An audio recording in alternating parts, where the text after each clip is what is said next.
Hello students, welcome back to my new video. आज हम एक फेमस पोएट आर के नारायण द्वारा लिखी गई एक फेमस स्टोरी के बारे में डिस्कस करेंगे, जिसका नाम है अंडर द बनियान ट्री।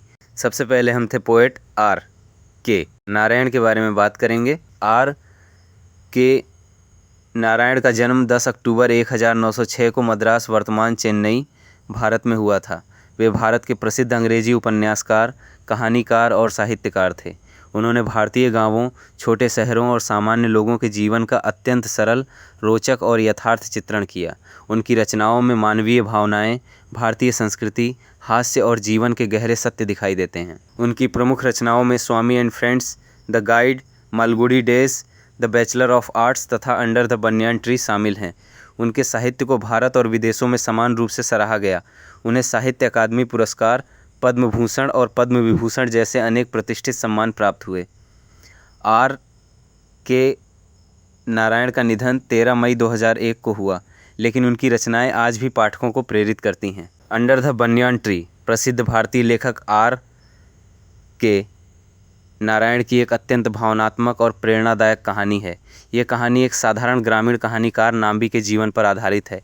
कहानी केवल एक व्यक्ति की नहीं, बल्कि कला, ईश्वर में आस्था, बुढ़ापा, समय का परिवर्तन और जीवन की सच्चाई का मार्मिक चित्रण करती है। लेखक ने यह दिखाया है कि कला और प्रतिभा मनुष्य की अपनी नहीं होती, बल्कि ईश्वर का दिया हुआ वरदान होती है। जब ईश्वर चाहें, वह यह वरदान वापस भी ले सकता है। अब हम under the banyan tree title का अर्थ क्या है, इसके बारे में बात करेंगे। अंडर द बनियान ट्री का अर्थ है बरगद के पेड़ के नीचे। शीर्षक पूरी तरह सार्थक और उपयुक्त है, क्योंकि कहानी की अधिकांश महत्वपूर्ण घटनाएं मंदिर के सामने स्थित बरगद के पेड़ के नीचे घटित होती हैं। यही वह स्थान है जहां नाम्बी गांव वालों को अपनी अद्भुत कहानियां सुनाता था। लोग एकत्र होकर आनंद लेते थे और आपसी प्रेम तथा एकता का अनुभव करते थे। बरगद का पेड़ इस कहानी में ज्ञान, परंपरा, संस्कृति, कल्पना और सामुदायिक जीवन का प्रतीक है। अंत में इसी स्थान पर नाम्बी अपनी अंतिम घोषणा करता है कि वह अब कभी कहानी नहीं सुनाएगा। इसलिए अंडर द बनियान ट्री शीर्षक कहानी के विषय, वातावरण और मुख्य घटनाओं को पूरी तरह व्यक्त करता है। अब हम इसका समरी के बारे में बात करेंगे। The village Somal, nestling away in the forest tracts of Mempi, had a population of less than 300. It was in every way a village to make the heart of a rural reformer sink.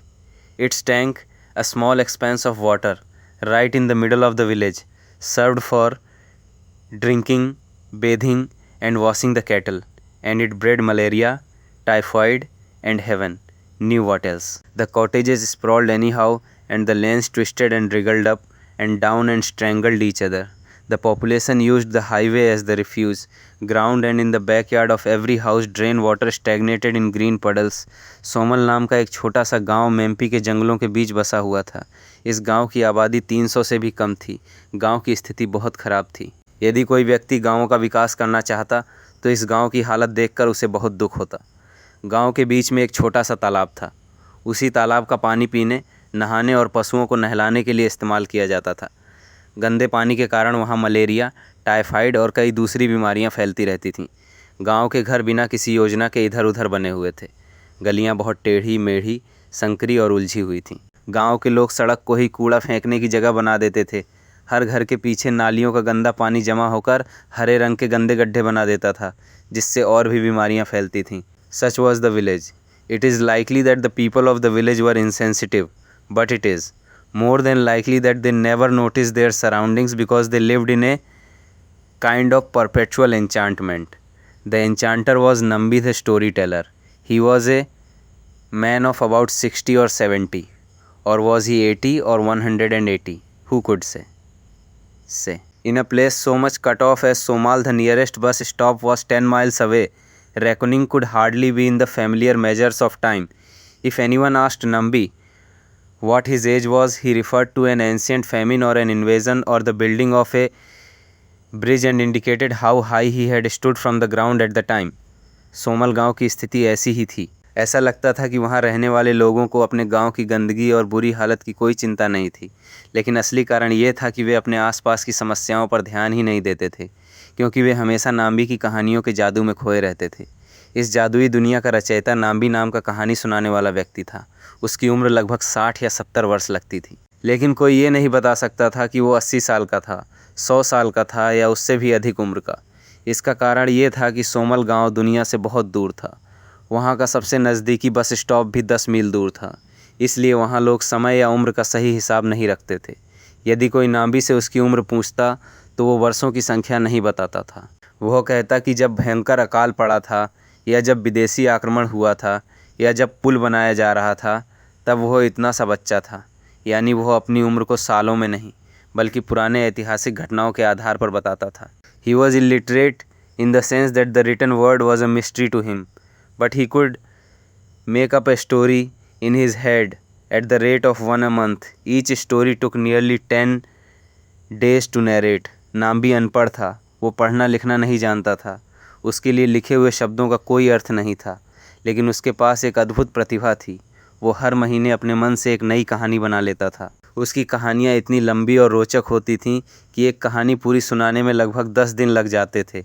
हर रात वो कहानी का थोड़ा थोड़ा भाग सुनाता और लोग अगली रात का बेसब्री से इंतज़ार करते थे। His home was the little temple which was at the very end of the village. No one could say how he had come to regard himself as the owner of the temple. The temple was a very small structure with red striped walls, with a stone image of the goddess Shakti in the sanctum. The front portion of the temple was Nambi's home. For aught it mattered, any place might be his home, for he was without possessions. All that he possessed was a broom with which he swept the temple, and he had also a couple of dhotis and upper cloth. He spent most of the day in the shade of the banyan which spread out its branches in front of the temple. When he felt hungry, he walked into any house that caught his fancy and joined the family at dinner. When he needed new clothes, they were brought to him by the villagers. He hardly ever had to go out in search of company, for the banyan shade served as a clubhouse for the village folk. All through the day people came seeking Nambi's company and squatted under the tree. If he was in a mood for it, he listened to their talk and entertained them with his own observations and anecdotes. Nambi का घर गांव के बिल्कुल आखिरी छोर पर स्थित एक छोटे से मंदिर में था। कोई नहीं जानता था कि उसने स्वयं को उस मंदिर का मालिक कैसे मान लिया। वह मंदिर बहुत छोटा था, उसकी दीवारों पर लाल रंग की धारियां बनी हुई थीं और मंदिर के गर्भगृह अंदर के पवित्र स्थान में देवी शक्ति की पत्थर की मूर्ति स्थापित थी। मंदिर का सामने वाला हिस्सा ही नाम्बी का रहने का स्थान था। वास्तव में उसके लिए कहीं भी रहना एक जैसा था, क्योंकि उसके पास कोई संपत्ति नहीं थी। उसके पास केवल एक झाड़ू थी जिससे वह मंदिर की सफाई करता था। इसके अलावा उसके पास केवल 2 धोतियाँ और 1-2 ऊपर पहनने के कपड़े थे। वह अपना अधिकांश समय मंदिर के सामने फैले हुए विशाल बरगद के पेड़ की छाया में बैठकर बिताता था। जब उसे भूख लगती तो वह गांव के किसी भी घर में चला जाता और परिवार के साथ बैठकर भोजन कर लेता। जब उसे नए कपड़ों की आवश्यकता होती तो गांव वाले ही उसके लिए कपड़े ले आते थे। उसे कभी लोगों की तलाश में कहीं जाने की ज़रूरत नहीं पड़ती थी, क्योंकि बरगद के पेड़ की छाया गांव के लोगों के मिलने जुलने का स्थान थी।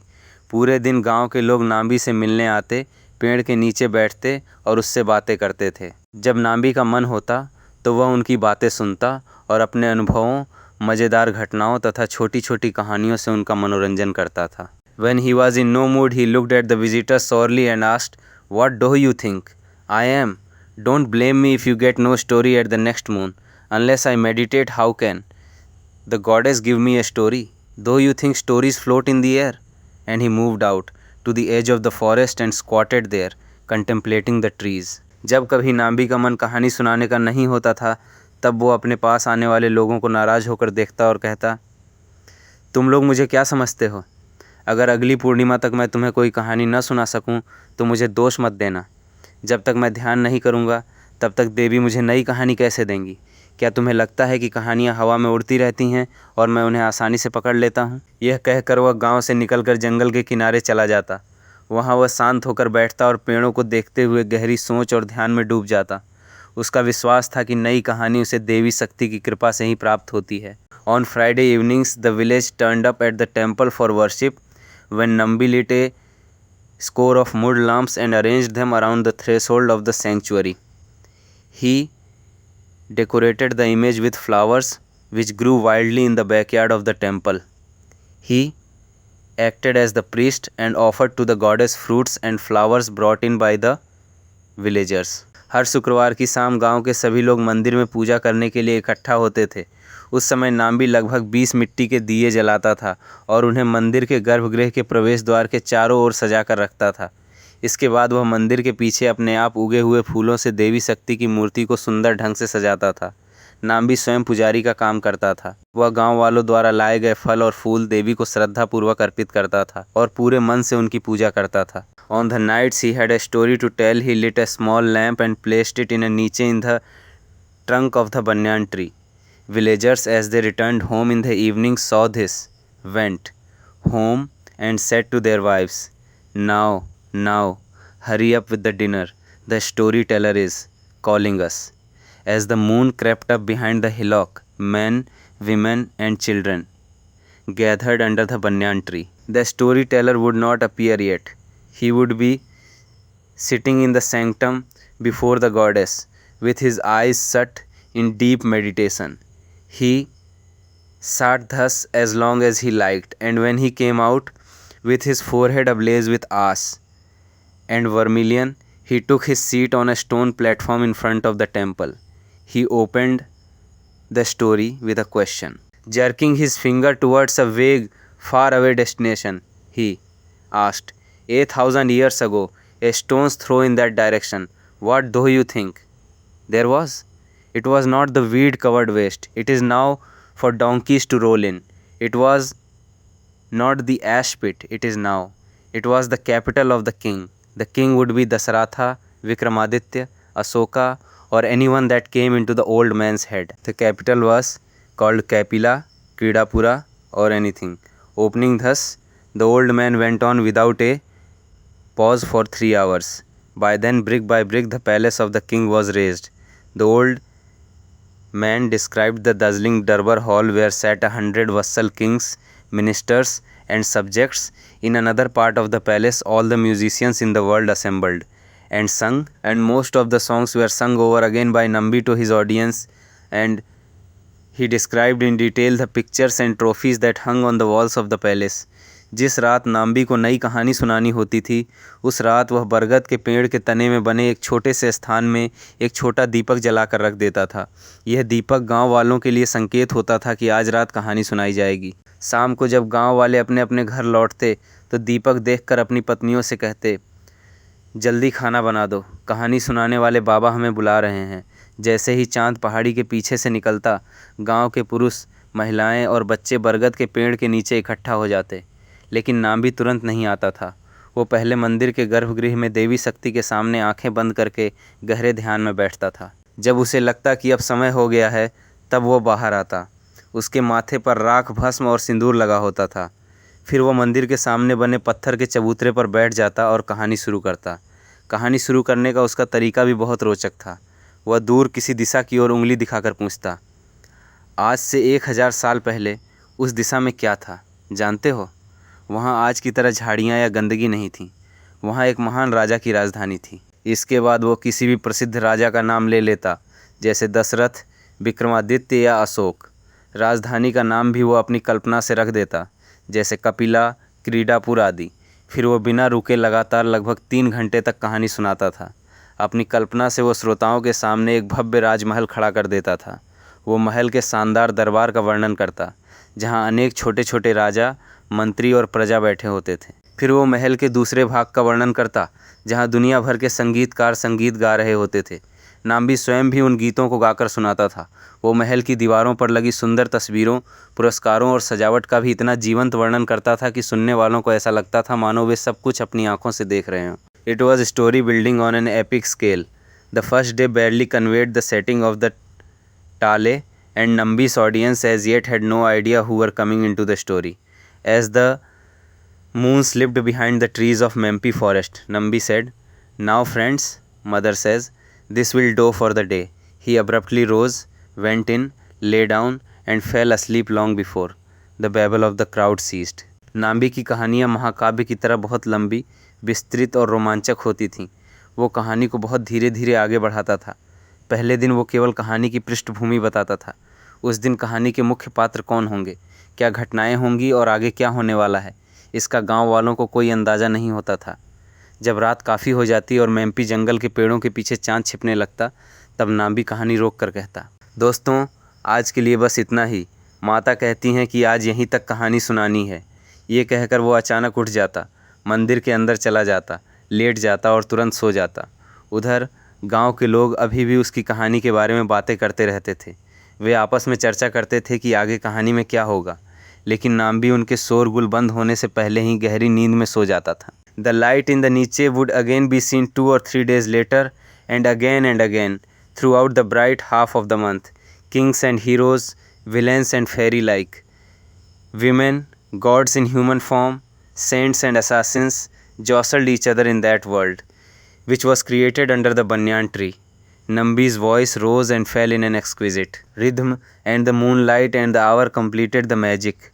The villagers laughed with Nambi, they wept with him, they adored the heroes, cursed the villains, groaned when the conspirator had his initial success, and they sent up to the gods a heartfelt prayer for a happy ending. On the day when the story ended, the whole gathering went into the sanctum and prostrated before the goddess. 2-3 दिन बाद फिर से बरगद के पेड़ के तने में रखा हुआ दीपक जलता दिखाई देता था। यह संकेत होता था कि आज रात फिर कहानी सुनाई जाएगी। पूरे महीने के शुक्ल पक्ष में यह कई बार होता था। नाम्बी की कहानियों में राजा, वीर, योद्धा, दुष्ट लोग, परियों जैसी सुंदर स्त्रियां, मनुष्य के रूप में आए देवता, संत और हत्यारे जैसे अनेक प्रकार के पात्र होते थे। ऐसा लगता था कि बरगद के पेड़ के नीचे एक नई और अद्भुत दुनिया बस गई हो। नाम्बी की आवाज़ कभी ऊंची होती, कभी धीमी। उसकी आवाज़ का उतार चढ़ाव इतना मधुर और प्रभावशाली होता था कि चांदनी रात और शांत वातावरण मिलकर कहानी को और भी जादुई बना देते थे। गांव के लोग कहानी में पूरी तरह डूब जाते थे। वे नाम्बी के साथ हंसते, उसके साथ रोते, वीर नायकों की प्रशंसा करते, खलनायकों को बुरा भला कहते, और जब कोई षड्यंत्र करने वाला व्यक्ति शुरुआत में सफल हो जाता तो वे दुखी हो जाते। अंत में वे भगवान से दिल से प्रार्थना करते कि कहानी का अंत सुखद हो। जब कहानी पूरी हो जाती तब सभी गांव वाले मंदिर के गर्भगृह में जाकर देवी शक्ति के सामने दंडवत प्रणाम करते थे और उनका आशीर्वाद प्राप्त करते थे। By the time the next moon peeped over the hillock, Nambi was ready with another story.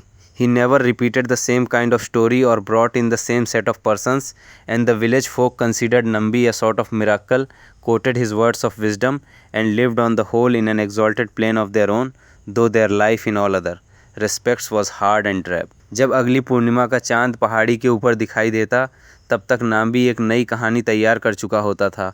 वो कभी भी एक जैसी कहानी दोबारा नहीं सुनाता था। उसकी हर कहानी अलग होती थी और उसमें नए पात्र राजा, रानी, वीर, संत आदि होते थे। इसलिए गांव के लोग हर बार उसकी नई कहानी सुनने के लिए उत्सुक रहते थे। गांव के लोगों को लगता था कि नाम्बी कोई साधारण मनुष्य नहीं बल्कि एक चमत्कारी व्यक्ति है। वे उसकी बुद्धिमानी की बातें हमेशा याद रखते थे और उन्हें दूसरों को भी सुनाते थे। नाम्बी की कहानियों के कारण गांव वाले अपनी कठिनाइयों और दुखों को कुछ समय के लिए भूल जाते थे। उनकी कल्पना और सोच ऊंची हो जाती थी, मानो वे किसी सुंदर और आनंदमय दुनिया में जी रहे हों। हालांकि उनका वास्तविक जीवन बहुत कठिन, साधारण और नीरस था, फिर भी नाम्बी की कहानियाँ उनके जीवन में खुशी, आशा और उत्साह भर देती थीं। And yet it had gone on for years and years. One moon he lit the lamp in the tree. The audience came. The old man took his seat and began the story. When King Vikramaditya lived, his minister was. He paused. He could not get beyond it.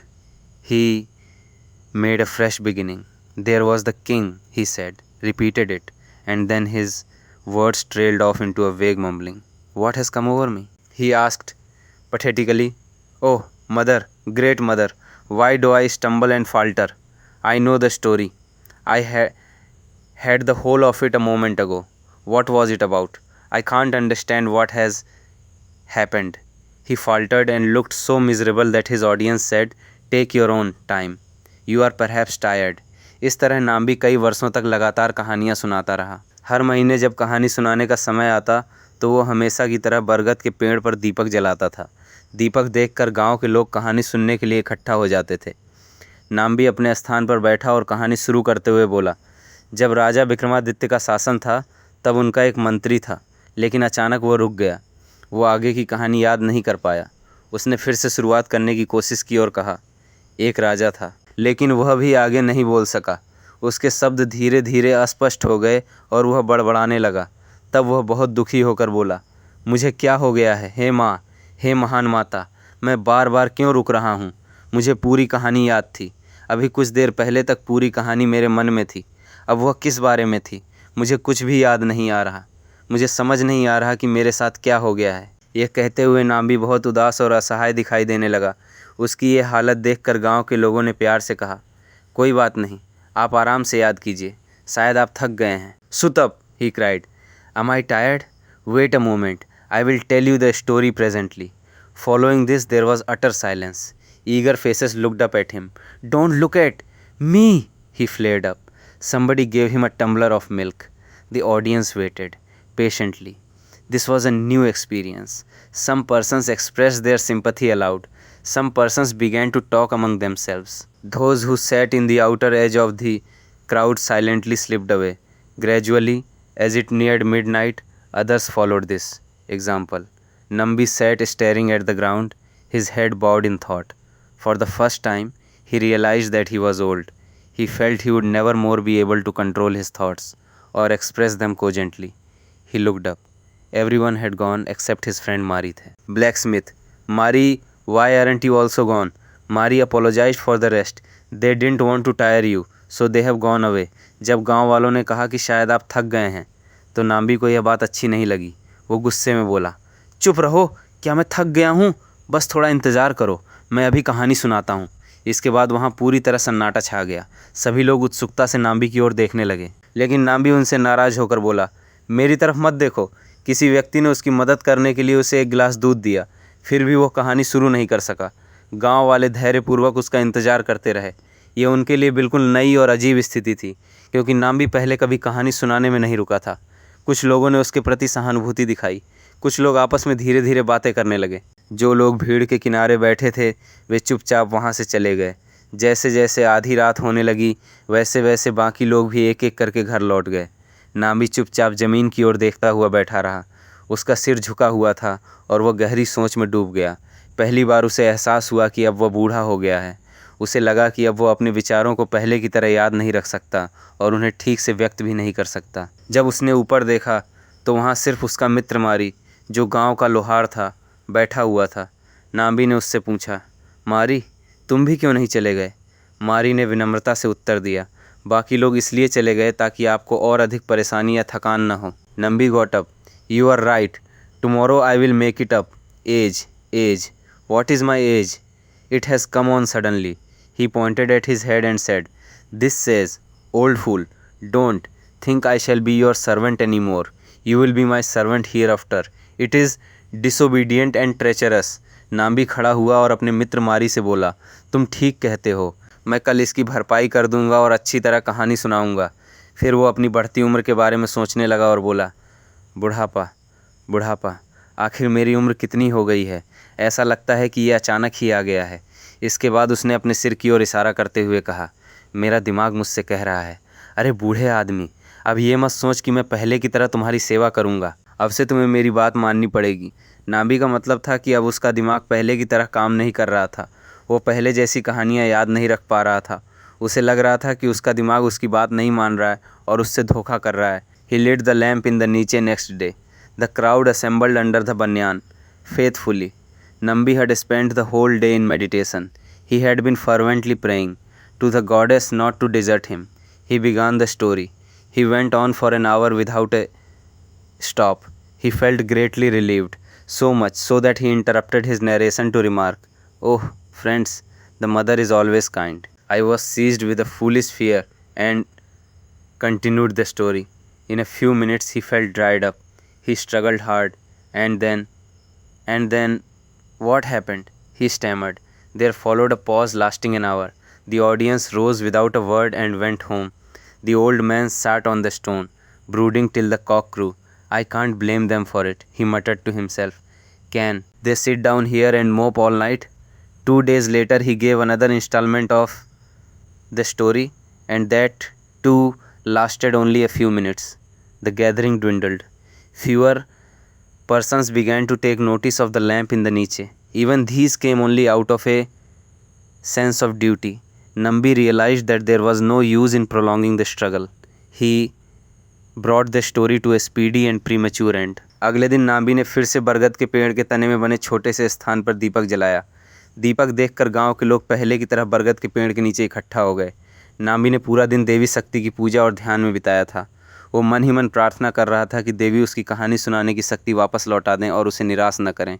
उसने कहानी सुनानी शुरू की। इस बार वो लगातार लगभग 1 घंटे तक बिना रुके कहानी सुनाता रहा। इससे उसे बहुत खुशी हुई। बीच में ही वो रुक कर बोला, दोस्तों, हमारी माँ हमेशा दयालु हैं। मैं बेकार ही डर गया था। फिर उसने कहानी आगे बढ़ानी शुरू की, लेकिन कुछ ही देर बाद उसका दिमाग फिर से खाली हो गया। उसे आगे की कहानी याद नहीं आई। वो रुक रुक कर बोला, फिर उसके बाद क्या हुआ? वो हकलाने लगा और कुछ भी याद नहीं कर पाया। इसके बाद लगभग 1 घंटे तक पूरी तरह सन्नाटा छाया रहा। कोई कुछ नहीं बोला। अंत में गांव के लोग बिना कुछ कहे चुपचाप अपने अपने घर लौट गए। नाम्बी पूरी रात पत्थर पर बैठा सोचता रहा। सुबह जब मुर्गे ने बांग दी तब भी वह वहीं बैठा था। उसने अपने आप से कहा, मैं गांव वालों को दोष नहीं दे सकता। वे पूरी रात यहाँ बैठकर मेरा इंतज़ार कैसे करते। 2 दिन बाद उसने फिर से कहानी का अगला भाग सुनाने की कोशिश की, लेकिन इस बार भी वो कुछ ही मिनटों तक कहानी सुना पाया। धीरे धीरे कहानी सुनने आने वाले लोगों की संख्या कम होने लगी। अब बहुत कम लोग दीपक देख कर आते थे। जो आते भी थे वे केवल अपना कर्तव्य समझ कर आते थे, न कि पहले जैसी उत्सुकता से। आखिरकार नाम्बी समझ गया कि अब इस संघर्ष को आगे बढ़ाने का कोई लाभ नहीं है, इसलिए उसने अपनी कहानी को जल्दी और अधूरा ही समाप्त कर दिया। He knew what was happening. He was harrowed by the thoughts of his failure. I should have been happier if I had dropped dead years ago, he said to himself. Mother, why have you struck me dumb? He shut himself up in the sanctum, hardly ate any food, and spent the greater part of the day sitting motionless in meditation. Nambi अच्छी तरह समझ गया था कि उसके साथ क्या हो रहा है। उसे महसूस हो गया था कि बुढ़ापे के कारण उसकी याददाश्त कमज़ोर हो गई है और अब वो पहले की तरह अच्छी कहानियाँ नहीं सुना सकता। अपनी इस असफलता के कारण वो बहुत दुखी और परेशान रहने लगा। वो मन ही मन सोचने लगा, अगर मैं कई साल पहले ही मर गया होता तो शायद ज़्यादा खुश रहता। फिर उसने दुखी होकर देवी से प्रार्थना की, हे माँ, आपने मुझे बोलने की शक्ति क्यों छीन ली? आपने मुझे ऐसा मौन क्यों बना दिया? इन बातों से पता चलता है कि नाम्बी को अपनी कहानी सुनाने की शक्ति खोने का बहुत गहरा दुख था। इसके बाद वो मंदिर के गर्भगृह में जाकर अकेला रहने लगा। वो बहुत कम भोजन करता था और दिन का अधिकांश समय बिल्कुल शांत बैठकर देवी का ध्यान करता रहता था। The next moon peeped over the hillock. Nambi lit the lamp in the niche. The villagers, as they returned home, saw the lamp, but only a handful turned up at night. Where are the others? The old man asked. Let us wait. He waited. The moon came up. His handful of audience waited patiently. जब अगली पूर्णिमा का चांद पहाड़ी के ऊपर दिखाई दिया तब नाम्बी ने पहले की तरह बरगद के पेड़ के तने में बने छोटे से स्थान में दीपक जला दिया। शाम को गांव के लोगों ने वह दीपक देखा, लेकिन इस बार बहुत कम लोग रात में कहानी सुनने आए। नाम्बी ने इधर उधर देखकर पूछा, बाकी लोग कहाँ हैं? फिर उसने कहा, थोड़ा इंतज़ार करते हैं। वह काफ़ी देर तक लोगों के आने का इंतज़ार करता रहा। धीरे धीरे चांद आसमान में ऊपर आ गया, लेकिन फिर भी कोई और नहीं आया। जो कुछ लोग वहाँ मौजूद थे वे भी धैर्यपूर्वक चुपचाप बैठे नाम्बी का इंतज़ार करते रहें। And then the old man said, I won't tell the story today, not tomorrow, unless the whole village comes here. I insist upon it. It is a mighty story. Everyone must hear it. Next day he went up and down the village street shouting, I have a most wonderful tale to tell tonight. Come one and all, don't miss it. This personal appeal had a great effect. At night a large crowd gathered under the banyan. They were happy that the storyteller had regained his powers. Nambi came out of the temple when everyone had settled and said, it is the mother who gives the gifts, and it is she who takes away the gifts. Nambi is a dotard. He speaks when the mother has anything to say. He is struck dumb when she has nothing to say. But what is the use of the jasmine when it has lost its scent? What is the lamp for when all the oil is gone? Goddess be thanked. These are my last words on this earth, and this is my greatest story. फिर नाम्बी ने कहा, मैं आज भी कहानी नहीं सुनाऊंगा और कल भी नहीं सुनाऊंगा जब तक पूरे गांव के लोग यहाँ नहीं आ जाते।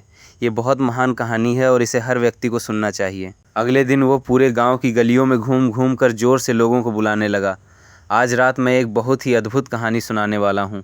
आप सब ज़रूर आइए, कोई भी इसे सुनने से वंचित न रहे। नाम्बी की इस व्यक्तिगत विनती का लोगों पर बहुत असर हुआ। उसी रात पहले की तरह बरगद के पेड़ के नीचे बड़ी संख्या में गांव वाले इकट्ठा हो गए। सभी लोग बहुत खुश थे। उन्हें लगा कि नाम्बी की कहानी सुनाने की शक्ति वापस आ गई है और आज वे फिर से उसकी शानदार कहानी सुनेंगे।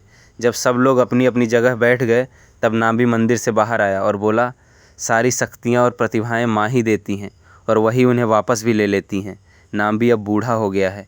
जब माँ चाहती हैं तभी वह बोल पाता है, जब माँ कुछ नहीं कहना चाहती तब वह बोल भी नहीं पाता। फिर उसने एक सुंदर उदाहरण देते हुए कहा, जिस चमेली के फूल की खुशबू ख़त्म हो जाए उसका क्या उपयोग, जिस दीपक का तेल ख़त्म हो जाए वह भी किसी काम का नहीं रहता। इसका अर्थ था कि जब उसकी कहानी सुनाने की शक्ति समाप्त हो गई है तो अब उसका कहानीकार के रूप में कोई महत्व नहीं रह गया है। इसके बाद उसने देवी का धन्यवाद करते हुए कहा, हे माँ, आपका धन्यवाद। ये इस धरती पर मेरे आखिरी शब्द हैं और यही मेरी सबसे महान कहानी है। ये कहकर नाम्बी ने घोषणा कर दी कि अब वो जीवन में कभी कोई कहानी नहीं सुनाएगा। He rose and went into the sanctum. His audience hardly understood what he meant. They sat there till they became weary, and then some of them got up and stepped into the sanctum. There the storyteller sat with eyes shut. Aren't you going to tell us a story? They asked. He opened his eyes, looked at them, and shook his head. He indicated by gesture that he had spoken his last words. ये बात कहने के बाद नाम्बी उठकर मंदिर के गर्भगृह में चला गया। गांव के लोग उसकी बात का सही अर्थ नहीं समझ पाए। उन्हें लगा कि शायद थोड़ी देर बाद वो फिर से बाहर आएगा और हमेशा की तरह कहानी सुनाना शुरू कर देगा। इसलिए वे काफ़ी देर तक वहीं बैठे उसका इंतज़ार करते रहे। लेकिन जब वे थक गए तो उनमें से कुछ लोग मंदिर के अंदर गए। उन्होंने देखा कि नाम्बी आंखें बंद करके शांत बैठा हुआ था। लोगों ने उससे पूछा, क्या आप हमें आज कहानी नहीं सुनाएंगे? ये सुनकर नाम्बी ने धीरे से अपनी आंखें खोलीं, उनकी ओर देखा और सिर हिलाकर नहीं का संकेत दिया। उसने हाथ के इशारे से ये भी समझा दिया कि वो अपनी ज़िंदगी के आखिरी शब्द बोल चुका है और अब वो कभी कोई कहानी नहीं सुनाएगा। When he felt hungry, he walked into any cottage and silently sat down for food and walked away the moment he had eaten. Beyond this, he had hardly anything to demand of his fellow beings. The rest of his life he lived for a few more years was one great consummate silence. जब भी नाम्बी को भूख लगती तो वो गांव के किसी भी घर में चुपचाप चला जाता और बिना कुछ बोले भोजन करने के लिए बैठ जाता। भोजन करने के बाद वह बिना किसी से कुछ कहे तुरंत वहां से चला जाता। इसके अलावा उसे गांव के लोगों से और किसी चीज़ की कोई आवश्यकता नहीं थी। वह न धन मांगता था, न कपड़े, न कोई और सुविधा। उसने अपने जीवन के शेष कुछ वर्ष इसी प्रकार पूर्ण मौन में बिताए। उसने किसी से बातें करना और कहानियाँ सुनाना पूरी तरह छोड़ दिया। उसका पूरा जीवन अब शांत, मौन और ध्यानमय बन गया था। अब हम इस स्टोरी की समरी को आसान भाषा में बात करेंगे। कहानी की शुरुआत सोमल नाम के एक छोटे से गांव से होती है। यह गांव मेम्फी के जंगलों के बीच बसा हुआ था। गांव की जनसंख्या 300 से भी कम थी। गांव की हालत बहुत ख़राब थी। बीच में एक छोटा सा तालाब था जिसका पानी पीने, नहाने और पशुओं को नहलाने के लिए इस्तेमाल होता था। इसी कारण गांव में मलेरिया, टाइफाइड जैसी बीमारियां फैलती रहती थीं। गलियां टेढ़ी मेढ़ी थीं, घर बिना किसी योजना के बने हुए थे और चारों ओर गंदगी फैली रहती थी। लेकिन आश्चर्य की बात यह थी कि गांव के लोग इन सब कठिनाइयों पर अधिक ध्यान नहीं देते थे। इसका कारण था नाम्बी, जो अपनी अद्भुत कहानियों से पूरे गांव को एक अलग ही कल्पना लोक में पहुंचा देता था। नाम्बी पढ़ा लिखा नहीं था, वह किताबें पढ़ना या लिखना नहीं जानता था। फिर भी उसकी कल्पना शक्ति इतनी अद्भुत थी कि वो हर महीने एक नई कहानी स्वयं बना लेता था। उसकी कहानियाँ इतनी लंबी और रोचक होती थीं कि एक कहानी पूरी सुनाने में लगभग 10 दिन लग जाते थे। कोई उसकी सही उम्र नहीं जानता था। जब उससे उम्र पूछी जाती तो वह किसी पुराने अकाल, युद्ध या पुल बनने जैसी घटना का उदाहरण देकर अपनी उम्र बताता था। इससे पता चलता है कि वो आधुनिक समय की गणना नहीं करता था। नाम्बी गांव के आखिरी छोर पर बने एक छोटे से मंदिर में रहता था। मंदिर में देवी शक्ति की मूर्ति थी। उसके पास अपनी कोई संपत्ति नहीं थी। केवल एक झाड़ू, 2 धोतियाँ और कुछ साधारण कपड़े ही उसकी सारी संपत्ति थे। जब उसे भूख लगती वह किसी भी घर में जाकर भोजन कर लेता। नए कपड़ों की आवश्यकता होने पर गांव वाले स्वयं उसे कपड़े दे देते थे। मंदिर के सामने एक विशाल बरगद का पेड़ था। उसी पेड़ की छाया में नाम्बी दिन भर बैठता और गांव के लोग उससे मिलने आते थे। वे उससे बातें करते, सलाह लेते और उसकी रोचक बातें सुनते थे। नाम्बी का विश्वास था कि कहानियाँ वह स्वयं नहीं बनाता, बल्कि देवी शक्ति उसे कहानियाँ देती हैं। जब भी उसे नई कहानी बनानी होती वह जंगल के किनारे जाकर घंटों ध्यान करता था। उसका मानना था कि ध्यान के बाद देवी उसके मन में नई कहानी भेजती हैं। हर शुक्रवार वह मंदिर में पूजा करता, दीपक जलाता और देवी की आराधना करता था। जिस रात नाम्बी कहानी सुनाने वाला होता, वह बरगद के पेड़ के तने में बने छोटे से स्थान पर एक दीपक जला देता था। दीपक देखकर गांव वाले समझ जाते कि आज कहानी सुनाई जाएगी। रात को चांद निकलने पर सभी गांव वाले, बच्चे, बूढ़े, स्त्री और पुरुष बरगद के नीचे इकट्ठा हो जाते। नाम्बी पहले मंदिर में देवी के सामने ध्यान करता, फिर माथे पर भस्म और सिंदूर लगाकर बाहर आता और पत्थर के चबूतरे पर बैठ जाता।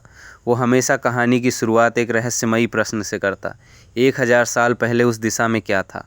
फिर वो किसी राजा, दशरथ, विक्रमादित्य या अशोक की राजधानी का अद्भुत वर्णन शुरू कर देता। उसकी कल्पना इतनी जीवंत होती थी कि लोगों को लगता था जैसे वे स्वयं उस राजमहल, दरबार और युद्ध को अपनी आंखों से देख रहे हों। नाम्बी की कहानियाँ लोगों के मन को पूरी तरह बांध लेती थीं। वे उसके साथ हंसते थे, वे उसके साथ रोते थे, वे नायकों से प्रेम करते थे, वे खलनायकों से घृणा करते थे। जब कहानी में संकट आता तो वे भगवान से प्रार्थना करते कि अंत सुखद हों। कहानी समाप्त होने पर पूरा गांव मंदिर में जाकर देवी के सामने प्रणाम करता था। हर महीने वह नई कहानी सुनाता था। वह कभी भी एक जैसी कहानी दोबारा नहीं सुनाता था। इस कारण गांव वाले उसे एक चमत्कारी व्यक्ति मानते थे। उसकी बुद्धिमानी की बातें लोग हमेशा याद रखते थे। उसकी कहानियों ने गांव के कठिन और नीरस जीवन में आनंद भर दिया था। एक दिन नाम्बी हमेशा की तरह कहानी सुनाने बैठा। उसने शुरुआत तो की जब राजा विक्रमादित्य थे, लेकिन अचानक उसकी याददाश्त ने सांस छोड़ दिया। वो आगे की कहानी भूल गया। उसने कई बार प्रयास किया, लेकिन कुछ याद नहीं आया। वो बहुत दुखी हो गया। गांव वालों ने उसे धैर्य दिया और कहा कि शायद वो थक गया है, लेकिन नाम्बी समझ गया कि यह थकान नहीं बल्कि बुढ़ापा है। अगले दिन उसने फिर प्रयास किया। उसने पूरा दिन देवी की पूजा की। कुछ समय तक कहानी अच्छी चली, लेकिन थोड़ी देर बाद फिर उसका दिमाग खाली हो गया। वो आगे की कहानी नहीं सुना पाया। धीरे धीरे लोग कहानी सुनने कम आने लगे। जो आते भी थे केवल सम्मान के कारण आते थे। नाम्बी समझ गया कि अब उसकी प्रतिभा समाप्त हो रही है। नाम्बी बहुत दुखी रहने लगा। वो सोचता, यदि मैं पहले ही मर गया होता तो अच्छा होता। उसे लगता कि देवी ने उसकी बोलने की शक्ति छीन ली है। वह मंदिर में बैठकर घंटों ध्यान करता, बहुत कम भोजन करता, लगभग किसी से बात नहीं करता। अगली पूर्णिमा को उसने पूरे गांव को बुलाया। सबको लगा कि आज फिर वो शानदार कहानी सुनाएगा, लेकिन नाम्बी ने कहा, प्रतिभा देवी देती हैं और वही वापस ले लेती हैं। उसने कहा, जिस फूल की सुगंध समाप्त हो जाए उसका क्या उपयोग, जिस दीपक का तेल समाप्त हो जाए उसका क्या उपयोग। फिर उसने घोषणा की, आज के बाद मैं कभी कहानी नहीं सुनाऊंगा, यही मेरी सबसे बड़ी कहानी है। ये कहकर वह मंदिर के अंदर चला गया। लोग बहुत देर तक उसका इंतज़ार करते रहे। जब उन्होंने पूछा, क्या आप कहानी नहीं सुनाएंगे, तो उसने केवल सिर हिलाकर नहीं का संकेत दिया। उस दिन के बाद उसने जीवन भर एक शब्द भी नहीं बोला। जब भूख लगती तो किसी घर में जाकर चुपचाप भोजन कर लेता। बाकी समय वह पूर्ण मौन में रहता। कुछ वर्षों बाद उसी मौन जीवन में उसकी मृत्यु हो गई। अब हम under the banyan tree story की निष्कर्ष क्या है इसके बारे में बात करेंगे। अंडर द बनियन ट्री केवल एक कहानीकार की कहानी नहीं है, बल्कि ये मनुष्य के जीवन, कला, आस्था, बुढ़ापे और त्याग की अमर कहानी है। आर के नारायण ने नाम्बी के माध्यम से यह संदेश दिया है कि प्रतिभा मनुष्य की निजी संपत्ति नहीं, बल्कि ईश्वर का वरदान है।